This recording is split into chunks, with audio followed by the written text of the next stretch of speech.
Welcome back, everybody. Today I'm going to teach you how to enable or disable MailerLite double opt-in. This feature is essential for ensuring that the people subscribing to your list actually want to be there, adding an extra layer of verification to your email marketing efforts. First, you'll need to head over to MailerLite.com and log into your account. Make sure you have your credentials ready, as you'll need access to your dashboard to manage these settings effectively. Once you're logged in and viewing your dashboard, look to the left side of your screen where you'll see the main navigation menu. From there, click on Forms. This section houses all the forms you've created for capturing subscriber information, and it's where you can customize how each form handles new signups. After clicking on Forms, you'll see a list of all your active forms. Choose the form you want to modify and click on Overview. This will open up the detailed settings for that particular form.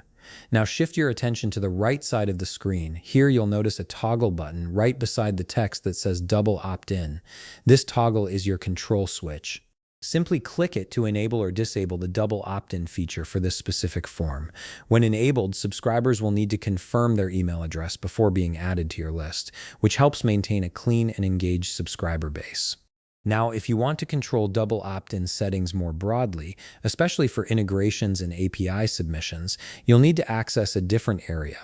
On the left side of your screen, click on Account Settings. This is where you manage global settings that affect your entire MailerLite account. Within the Account Settings menu, look again to the left side and click on Subscribe Settings. This section is dedicated to managing how subscriptions are processed across your account. Here you'll see an option labeled Double Opt-in for API and integrations.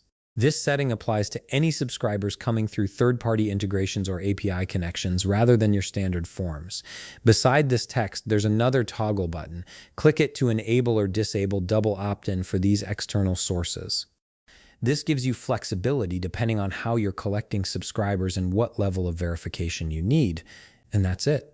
You've now successfully configured your MailerLite double opt-in settings both for individual forms and for API integrations, giving you complete control over your subscriber verification process. If you found this video helpful, please leave a like, subscribe, and see you in the next video.